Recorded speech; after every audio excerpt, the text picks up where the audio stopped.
Hey guys, Sir Owen Disney here, and we're going to talk about last night's WWE Payback pay-per-view.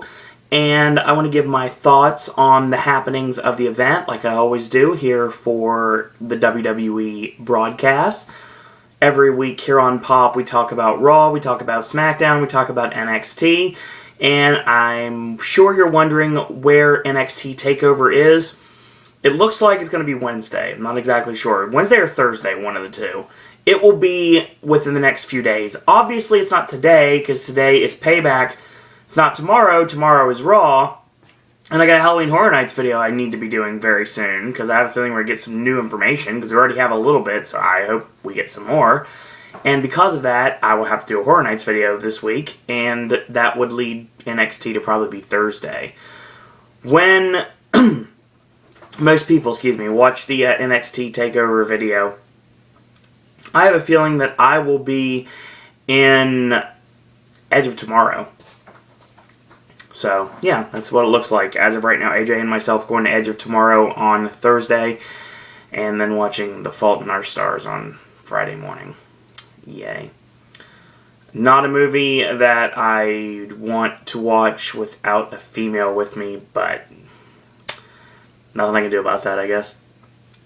Definitely don't want to talk about that, especially yet. So, let's talk about Payback from last night. We started off the show with the Payback kickoff, and the kickoff panel had Josh Matthews, Alex Riley, Booker T, and Kofi Kingston. And during said Payback kickoff panel, there was an announcement by Booker T, who apparently got the information, he was the only one that got information, that Kofi needed to get his gear because he was in action against Bo Dallas on the show. And apparently, something I didn't even know about, they talked about during the event and then the post-show that I just finished watching a few minutes ago. All intents and purposes, this is legitimately 11:30 at night on Sunday night. But this, of course, is Monday's video. Because by the time I get done, this will definitely be Monday. Excuse me. Now, basically, of course, this sets up a match for later on in the show. We'll talk about that. But like I said, earlier on in the day, apparently, Kofi has been taking the Authority to task about their treatment of the WWE World Heavyweight Champion Daniel Bryan. And, of course, he can't really get off doing that. Can't really buck the Authority. So, what happens? Yeah, obviously, he's going to have to pay the price, and that happens later on in the show. But we get our pay-per-view kickoff match right 30 minutes before the show starts, and that is Mask versus Hair, Swoggle against El Torito. Like I said, I've been on record numerous times saying I hated Hornswoggle. I just hated the gimmick. Now with him with three-man band, I have no issues with it at all.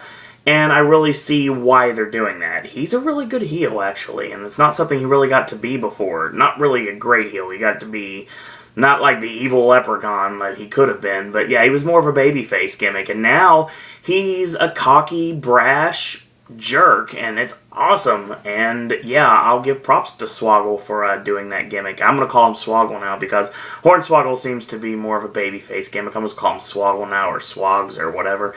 Yeah, I'm not going to get that started. I don't know. Snapchat Swogs. So, yeah, what was that hashtag Swogs? Yeah, I don't know. Everyone's doing Snapchat nowadays. That's not Sir Owen Disney's gimmick. Maybe someday, but I have no reason to right now.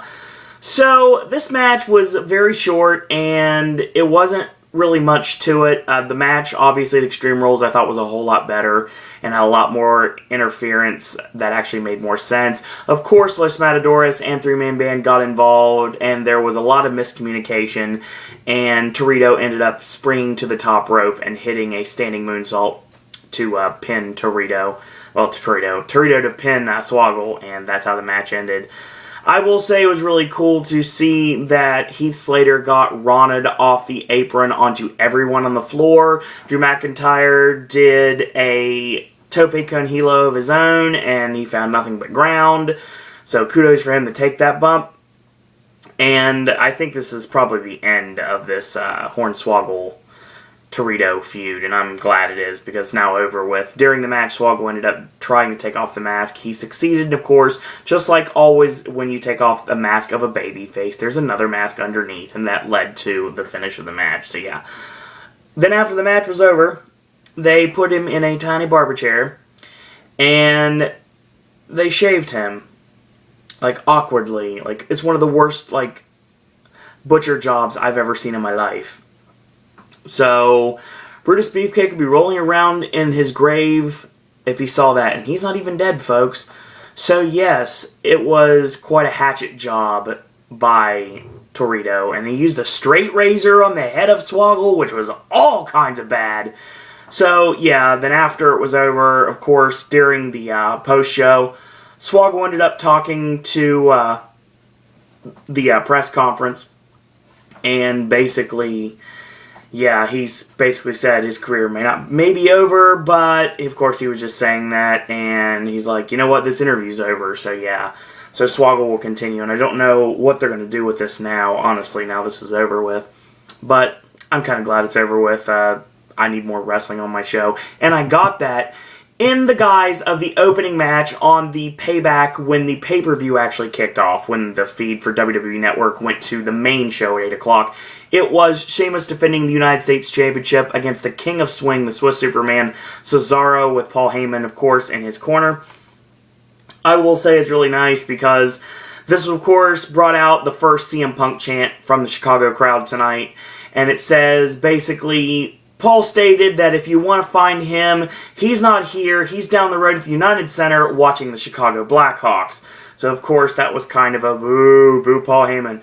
So, yeah, that was the first dig on Punk for the night. Given the fact that Punk basically went on an interview earlier this week and said that he was done. He was retired. So, yeah, who knows? Like, ask Terry Funk about retirement in professional wrestling. But I honestly think that CM Punk is probably done. And, yeah, he pretty much just turned his back on everyone and just quit wrestling. So, but then again, I can totally understand. He's got a life of his own that fans need to respect and understand that CM Punk may be gone, but we'll still remember his legacy in the wrestling industry, from starting out with Ian Rotten all the way to the stuff with Ring of Honor, the tremendous run in Ring of Honor, and the stuff he did in WWE. So, and even a short run in TNA, to be totally honest. So, yes. If that's the end of CM Punk in a wrestling ring, then hopefully he enjoys his retirement. He definitely has earned it, and that's pretty much what I'm going to say about that. So, we get our first matchup, like I said. We go midway through this match, and I thought this was going to go a while, and I actually kind of overestimated the time frame. I was thinking, okay, I'm going to wait till about 10 minutes in, and then I'm going to start writing, because that's how it works with me. If it's a short match, I'll go 3 minutes or 5 minutes. If it's a long match, I'll go 10 minutes. The main event tonight did 15 minutes, so that's pretty much how I worked on this. So, we go midway through this match. We're about 10 minutes in. Sheamus goes for a brogue kick. Cesaro ducks, hits the German suplex, gets a 2 off of that.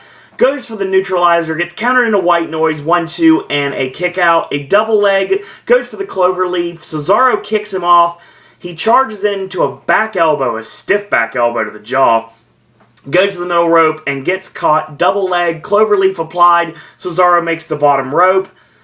And he elbows him right in the face and hits the Alpamare water slide on the United States champion and gets a 2 off of that. That is the second time that Cesaro has utilized the Alpamare water slide on Sheamus in a WWE ring. Their first contest, when it was Antonio Cesaro against Sheamus on Raw a long time ago, that was the first time that the WWE Universe have seen the Alpamare water slide. Cesaro, I'm still waiting for the UFO. I think it'll happen someday. I'm waiting for him to face Kalisto. Or maybe face Sami Zayn again. I thought it would come out in the Sami Zayn match, but it didn't. But, still, gets a 2 off of that. Double leg, goes for the Cesaro swing, gets about 20 revolutions, and when he tries to set up for the neutralizer, gets countered into a small package, 1, 2, 3, and Sheamus retains the United States Championship. Just like I said, Sheamus would win barely and out of nowhere. I mean, he did not have a decisive victory. It was a great back and forth matchup between two hard-hitting superstars that definitely I want to see a whole lot more of these two in the ring against one another.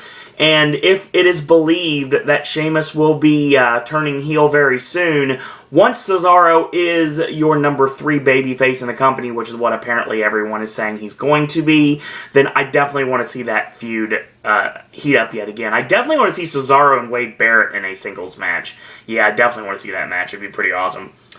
So, of course, the stuff done on the app sets up matches, and once again it did again. So we don't do Adam Rose against Jack Swagger on the show. Obviously they blew that off on SmackDown, and we could go further on it. They may. But we did end up doing a tag team match with the Brotherhood against Ryback. And of course the Brotherhood became a team in this very building in Chicago many, many years ago. Not many years ago, but a couple years ago. And they're facing off against Ryback, so Curtis Axel and Ryback. So basically they had an altercation on the app, and it led to this match. So we go midway through this match, and Ryback with a hammerlock scoop slam on Goldust gets countered with a small package 1-2 and a kick out. Whip in, and Goldust puts on the brakes, the backstop back elbow, tagging to Curtis Axel. Whip in, charges in, gets the boot up, and a boot in the midsection, and Code Gold on Curtis Axel. Tagging to Ryback. Hot tag to Cody, and he knocks Curtis Axel off the ring apron for good measure. And the hooking clothesline, boot in the midsection, drop down uppercut, and a backdrop sends Rhodes to the ring apron. He stops him, and a springboard missile drop kick. And Axel comes off the top. Cody with a Pillman counter, which I told you yesterday, if you're watching the video for NXT and SmackDown, that the Pillman counters when someone leaps off the top rope and someone counters with a drop kick. So that's pretty much the Brian Pillman counter there. It's the reason I call it that. So Cody goes up top for the moonsault to Ryback, and he kind of slips off the top rope, and it awkwardly lands on Ryback and Curtis Axel, and he goes for the beautiful disaster. He gets caught, and a powerbomb into Goldust. Now, when the awkward salt came out, basically Cody and Ryback butted heads. So they were both kind of out of it from that match. Maybe minor, possibly concussions for both of them. At this rate, it's possible at this point. Ryback nails the meat hook, and Goldust makes a save before the 3 count could be completed. The Samoa Joe Snap Power Slam is connected by Goldust, and he rolls up Ryback 1-2 and a kick out.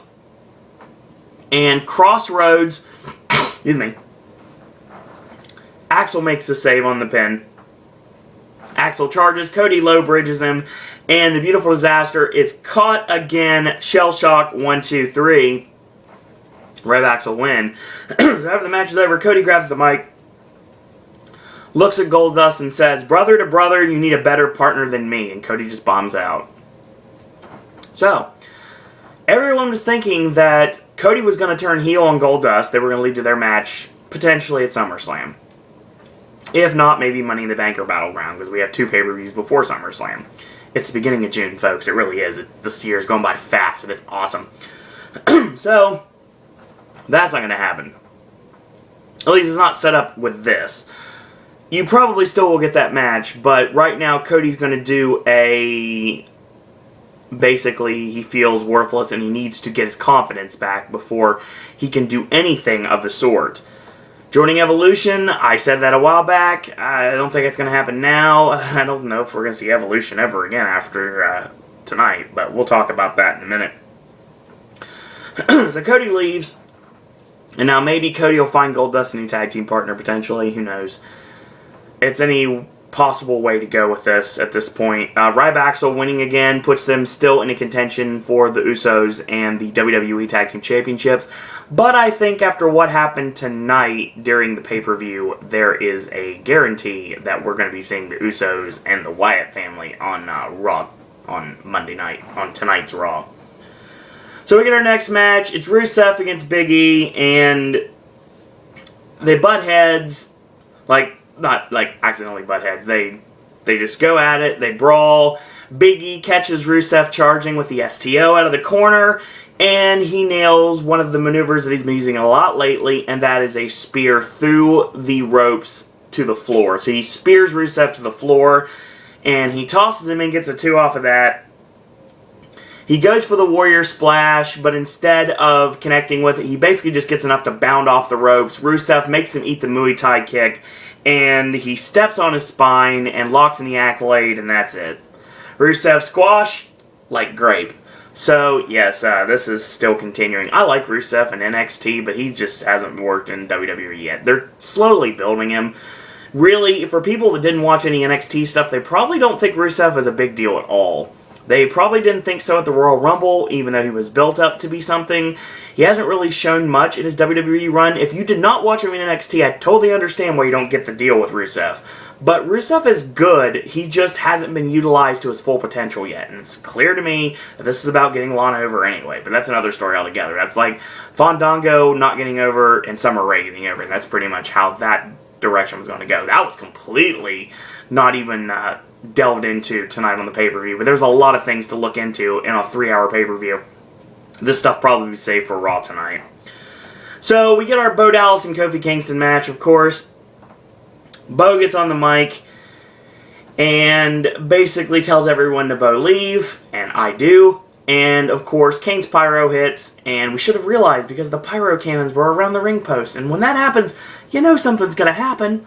So Kane comes out to the ring, and Bo and Kofi are ready to fight Kane, and right before Kane gets in the ring, Bo powders. So smartly runs away to live again to fight another day.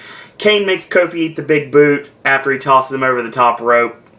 Tosses him back in. Huge chokeslam on Kofi. Got some tremendous air on that.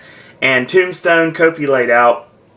He gets in the ring, gets on the mic, looks at Kofi's prone body laying in the canvas, says, "Don't worry, you'll be back on your feet in no time. All you have to do is Bo leave." So yes, Bo Dallas is still undefeated technically. So yes, I mean he's only wrestled 2 matches since his return to WWE from his white meat babyface gimmick that feuded with Wade Barrett of the Intercontinental Championship. And now he is inspirational speaker Bo Dallas. So yeah, this is a whole lot different than his previous version of his gimmick. So yeah, different Bo Dallas. Crowd was into it. Crowd was wishy-washy tonight. A lot of chance for Punk. Crowd trying to get themselves over, just like always. Sometimes it's annoying, sometimes it's not. A lot of chance for the Blackhawks, given the fact that they jobbed outright good to the LA Kings tonight. So, yeah, that ended up happening, at least. I mean, that's what I saw. I may be wrong. Who knows? I don't pay attention. I don't like sports. So there. But yes, that's what we got for that. And I talked about Rusev and Big E in the flag match. They still could do that. They could build it up tonight on Raw and then lead it to a flag match of Money in the Bank. Because we only have a couple weeks till Money in the Bank anyway. So, I mean, come on. We have 3 weeks to build up Money in the Bank, and then we have another pay-per-view again. At the beginning of June, the way the year worked out this way, the way that the dates work out, the way they are in line, we have our pay-per-view on the 1st of June, and then we have a pay-per-view basically at the end of June. And then we have Battleground in July, and then we lead to SummerSlam in the end of August. So, a lot of stuff to come for this summer, and we're just starting here, and we're starting to get these new feuds and these new storylines. Apparently there's going to be a tag team match on Raw tonight, if you believe what people are saying, and that is going to be Cesaro and Wade Barrett, one of my new favorite possible tag teams, against Rob Van Dam and Sheamus, in basically putting together the singles matches from last night's pay-per-view that I'm talking about right now. And speaking of which, Intercontinental title on the line, Bad News Barrett defending against Rob Van Dam, Mr. Going Through the Motions. And let's go midway through this match. Van Dam has Barrett prone across the barricade, hits the corkscrew leg drop, and of course gets the EC-dub chant on that one. Tosses him in, and a slingshot leg drop, gets a 2 off of that. Whip in reverse, and Van Dam with a tip up, and smartly, Wade gets underneath him, tosses him up, and kicks him straight in the chest. Van Dam tries to take advantage, gets caught with a neck snap against the top rope, charges in, big boot, knocks Van Dam off the apron into the barricade, and he bang bang, and the Cactus Jack hip buster hits the elbow off the ring apron, and Van Dam gets back in the ring at 8. So he tosses him over the buckle, launches him to where he's prone across the buckle. He's laying chest first across the turnbuckle. He clubs away. He nails the field goal kick, gets a 2 off of that, and then goes right to a chin lock. That's right, chin lock time. So Van Dam elbows his way out, gets caught with an elbow to the neck. He goes for the pump handle, and of course that gets countered. Van Dam lands on his feet. Barrett throws the foot up, and of course the boot is stopped with a step over spin kick. Clothesline awkwardly, and then off the ropes with another clothesline, and slams him face first to the top turnbuckle, kicks him in the face, and Rolling Thunder is stopped with a savate kick from Rob Van Dam this time. He actually goes for Rolling Thunder. Barrett tries to take advantage, and he gets caught with a savate kick. Rolling Thunder does connect, goes up top for the 5-star. It misses. He ducks the bullhammer, and the body scissor roll-up, gets a 2 off of that. Barrett catches him with Winds of Change, gets a 2 off of that, goes for the bullhammer on Van Dam on the floor, and he finds nothing but ring post, so bone on ring post on that one. And a shoulder block, slingshot DDT, slingshot tornado DDT basically by Van Dam, gets a 2 off of that. Split leg moonsault, gets the knees up, and Barrett rolls him over with the bullhammer and gets the 3 off of that. Bad News Barrett retains the Intercontinental Championship, and he is on a collision course with holding the championship for quite a while. So hopefully Barrett will bring more prestige back to the Intercontinental Championship that we haven't had in quite a while. So IC title has been kind of like the Madden curse of WWE. Basically, it's been like whoever puts their hands on the Intercontinental Championship, their skin not only turns green, but their shoulders immediately go on the canvas because they're dropping for a while. So, yeah, that's pretty much what we've got with that. Well, I should have got something to drink before I started this. I apologize.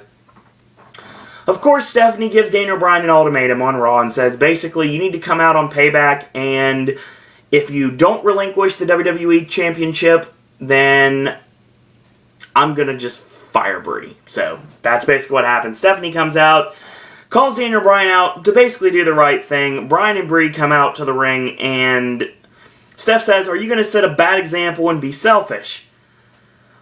Bryan says, I'm going to give you an opportunity to change their mind, Stephanie. Of course, everybody's booing Stephanie at this point. See, people want you to to quit just like CM Punk did. Yes, they finally said it on WWE television.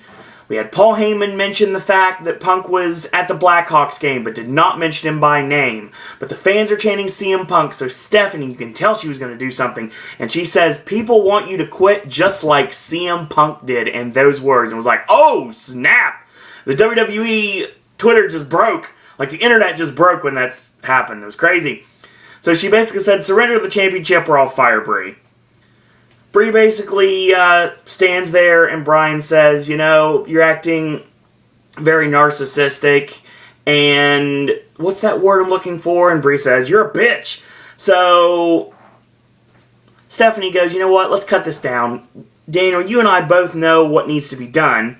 So Bryan holds the title up, and the fans are booing, and they're chanting no. He looks at the title. He said, and Stephanie's like, you know what, you guys need and deserve a fighting champion, and Daniel Bryan just can't do it right now.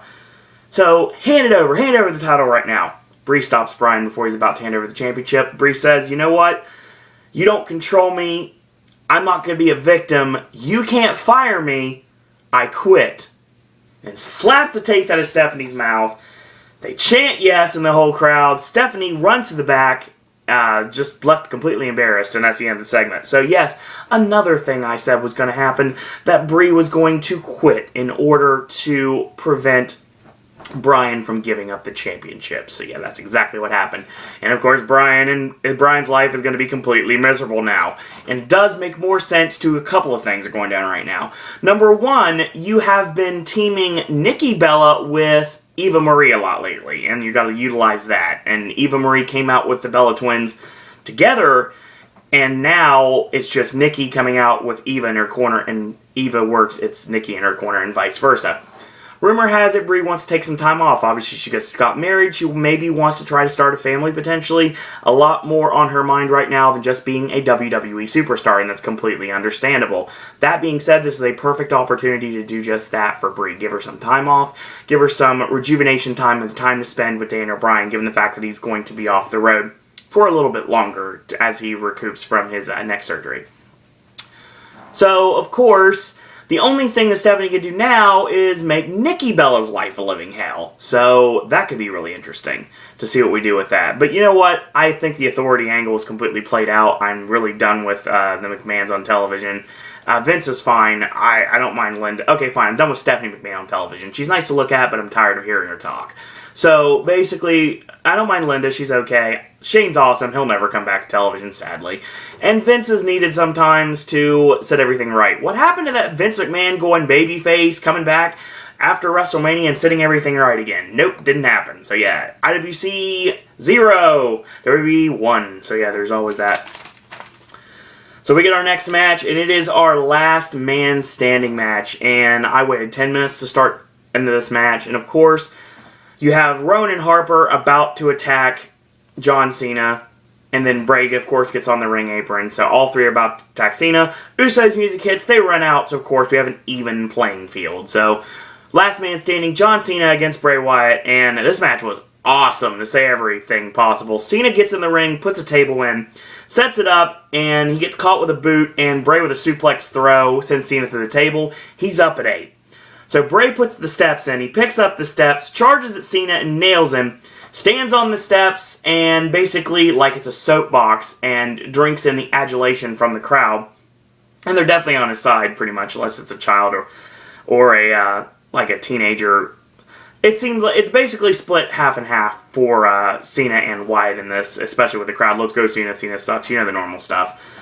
So, he basically conducts the fans as a choir to sing He's Got the Whole World in His Hands. And of course they do, like the good sheep they are. And then, of course, he takes a bow, like he's Bob Cobb, and they lay his head across the steps, like they're going to guillotine Cena with a chair. Well, he gets the chair misses, Cena throws the steps into Bray Wyatt on the floor. Vicious way to take it right there. So he's down and out at this point. And, well, actually, no. He throws the steps into Bray's face, and Bray gets up at 6. So, Bray goes to the floor. Cena picks up the steps, launches them at Bray Wyatt on the floor. He takes them straight to the face, and complete kudos to Bray Wyatt for taking that. Better man than anyone I know. And Bray barely is able to get up at 9. Cena gets 3 tables, setting up the finish. Obviously, there's going to be some sort of huge cluster that's going to finish this match. So Cena leaps off the apron, out of camera view. Thank you, WWE cameraman, for missing this spot. And Cena leaps off onto Bray. Bray catches him. Sister Abigail on the floor, and Cena's up at 7. Whip in reverse into the ring steps, and Bray goes ankles first in. He goes for a powerbomb, does John Cena, and he gets backdropped on the step by Bray Wyatt.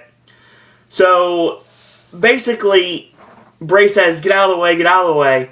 He charges, he leaps off, springing off the steps, and the leaping back senton does connect. Cena's up at 6. Cena gets up, AA on the floor, and Cena gets back in the ring. The Wyatts attack. So they help Bray up at 9, or he would have been done for. So Rowan with the avalanche, and then Harper with a big boot on Cena, and then the Wyatts have the table, the Usos come to the ring, and the Samoan suicide dive on Eric Rowan. The Samoan suicide dive is stopped by Luke Harper throwing a table at the face of the Uso, and Harper sets up the tables 2 beside each other. You know, something bad's about to happen. Uso with a Savate kick, and the Rikishi special on Eric Rowan through a table that's set up against the barricade, so he's down and out. Harper climbs up, superplexes the other Uso through both tables on the floor.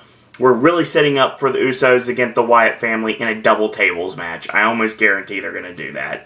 Maybe since it's not ECW anymore, it's going to be a tables match. I do think that we see the Usos against the Wyatt family in a gimmick match, and I think a tables match is just what the doctor ordered. So that's what I'm going to go with that. Cena goes for the AA on the floor, gets countered, ducks the clothesline, the fall of humanity through Justin Roberts' land. That's right. Insanity. Bray puts Cena through the barricade into the land that Justin Roberts inhabits, and they're up at 7. So they're both fighting in the crowd. Bray tosses Cena over onto something, and it reveals to be a plastic table. So he climbs up. Cena counters AA's Bray Wyatt through a production box, and then shoves I don't know exactly what to call it. It had wheels, and he basically just shoves it over, so Bray is trapped underneath. Cena stands on top, and that's the end. So, tremendous match between John Cena and Bray Wyatt. Kudos to both of them, and they're definitely going to be licking their wounds tomorrow, to say the least. So, where does this go for John Cena and Bray Wyatt? We're going to have to wait till tomorrow to find out. Is this over between Cena and Wyatt? I don't think so. I mean, the problem with that is here's the thing. Cena's won clean at WrestleMania. Lost at Extreme Rules with interference. And he wins, defying all the odds, of course, at Payback tonight. So you would think this is over, but I don't know. Bray, basically after the show, John Cena, during the post-show press conference, put over Bray Wyatt as a future champion and a bona fide superstar. Basically saying he needs to be a little bit more humble every once in a while. So, yes, I honestly wanted Bray Wyatt to win this. I think he should have won this. It made more sense if he did win this. But you have to understand one thing I completely forgot about because I kind of have other things on the mind right now. When it's all said and done, John Cena does not lose last man standing match. Ask Wade Barrett what happens when you face John Cena last man standing match. What happens? He had an entire plethora, El Guapo, of chairs dropped onto him from the ceiling. Yes, you can't beat John Cena in a last man standing match. I should have realized that. So, is this going to go another pay-per-view? I don't know. I don't think so at this point. I don't know where John Cena and Bray Wyatt go from here, but I do think that Bray Wyatt definitely came out of this loss as a lot better than he did going into it. He has been made into a superstar. If he wasn't already, Bray is definitely someone that is going to have a nice title reign sooner rather than later down the line. And if you believe anything that people are saying right now, also Bray Wyatt will be a babyface by the time that 2014 is over. So the fans obviously want to cheer for him, and it's going to be interesting to see what they do with that. Maybe a Harper and Rowan turn on Bray. I think that could be a possibility if they want to do that situation. Then have John Cena come out, make the save. So John Cena and Bray Wyatt against the Wyatt family, and then, or they just call them the family, or Rowan and Harper, or whatever, and then, yeah, so, or that it's all a ruse, and then Bray attacks Cena, and we start this up again, or we have Cena and Bray, just like we did with John Cena whenever he feuds with anyone, and that person turns babyface. It's always John Cena makes a save, and they always do the tag match against the hated heels at the time, so that's what we're probably going to have. So it's going to be interesting to see, but yeah, the match was awesome and definitely worth checking out for sure. I know I say at the end of the show which matches I would recommend from this broadcast, but yeah, kudos to John Cena and Bray Wyatt. The match was phenomenal and told an amazing story. Definitely was not disappointing one iota. So of course it's our semi-main, and that means it's time for the Divas Championship. Paige defending against the completely insane Alicia Fox. So Foxy with a Tilt-A-Whirl backbreaker, and she just holds her there and makes a cover 1-2 out of that. Tilt-A-Whirl again, gets a 2 off of that, and he goes for another Tilt-A-Whirl, and this time cradles her and tosses her through the middle rope to the apron and then subsequently to the floor. Tosses her back in, ducks the clothesline, and a drop kick by the Divas Champion. 3 clotheslines and whip in, charges in, gets the knee up and an elbow. Pulls her off the buckle. Alicia Fox hits the canvas hard and locked in the PTO for the tap out. After the match is over, Fox is about to snap, and she kind of calms herself and yells silence, and then she just runs to the back. So yes, the Fox experiment is not over at all, but maybe her title shots are for her now, unless we do a rematch tonight on Raw, which is very possible. So, we got our main event, and it is no holds barred, 6-man tag team elimination match. The Shield, Roman Reigns, Seth Rollins, and Dean Ambrose against Evolution, Triple H, Randy Orton, and Blue Tista. Yes, apparently no one told Big Dave at WrestleMania that on Sundays we wear black, he wore red, and making my comparison to Ken Shamrock. And now, Big Dave comes out wearing baby blue, so they call him Blue Tista. And it actually started trending on Twitter because need you understand the power of the internet wrestling community, especially on Twitter, especially during pay-per-views. So let's go 15 minutes into this match, because I knew that it was going to go a while, and it certainly did. So Batista gets caught with the Superman punch. 1-2. Randy Orton makes a save. Triple H sends Rollins out and whips him hard into the barricade. He sends Rollins over the barricade into the crowd. So Ambrose crowns Randy Orton off the barricade, and Rollins walks the production boxes, and Triple H nails him with some sort of metal object. It looks kind of like a metal cookie sheet, basically, or maybe a piece of a monitor. Could have been anything. Orton attacks Reigns from behind, and Triple H whips Roman Reigns into the steps. Evolution triple powerbomb Roman Reigns through the announce table, and when they look like they're going to finish Roman off once and for all, Ambrose runs off the announce table and attacks all three members of Evolution. Rollins nails the Tope Con Hilo on Orton and Triple H, and Ambrose pounds away on Orton. Batista sends Rollins into the barricade, and Triple H grabs a steel chair, nails Rollins, and then he hits Ambrose, and Evolution are going to take the Shield to school right here, and this is exactly what happens. Orton sets up a chair, and the backdrop suplex through the open chair on Ambrose. Not the first time Ambrose has faced something like that. I'm sure that happened to him a bit in CZW. Triple H pedigrees Rollins on the chair, taking him out. Evolution stalk towards Roman Reigns, and they surround him, circle him, and Reigns is spine-bustered out of his boots by Batista. And Batista gets the steps.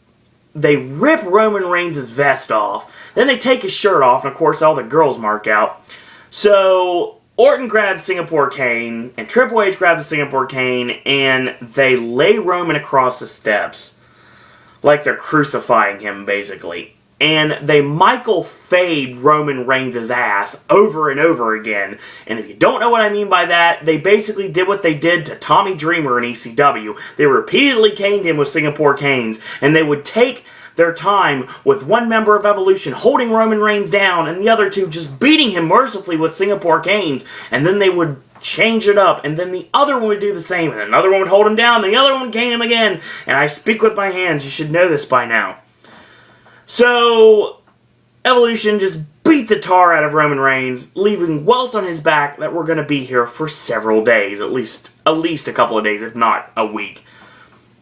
Ambrose attacks, he gets tackled by Batista, and they lay him over the set, and they snakebite DDT him on the floor. Rollins has disappeared. And in the midst of all this chaos, when they're just caning the bejesus out of Roman Reigns in the ring, what happens? Seth Rollins has ascended to the top of the Tron. He leaps off the top with a flying body press on all three members of Evolution and takes them all down. Tremendous visual, to say the least. So, on top of this, well,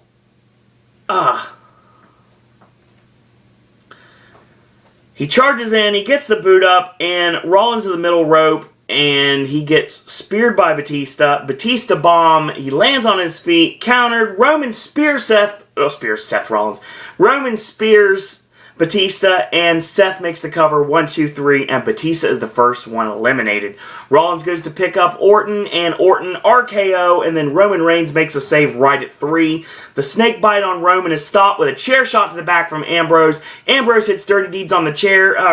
Orton didn't want to take that, you could tell. And he gets the 3 off of that. The Shield have 3-on-1 on the game now. So Ambrose goes to take care of Triple H. He gets low blowed, and he goes for the pedigree. Superman punch by Roman Reigns. Batista spears Roman on his way out. Obviously, he was supposed to leave, but he had to get one last spear in. So Orton slides in with the sledgehammer, and Ambrose gets nailed right in the forehead with it, so right between the eyes, just knocks him right out. Ambrose is down and out. Triple H grabs the sledgehammer like he's going to swing at Roman. He gets stopped with Rollins off the top with a springboard knee strike. Walks right in the spear from Roman Reigns, breaks Triple H in half, 1, 2, 3, and the Shield stand tall over Evolution in your main event of Payback. This match was awesome. So many great things, but I will say that the match before was better. I hate to say that, but the match at Extreme Rules I think was better overall. Some of the better spots in this match, but I would say that overall the match at Extreme Rules was better.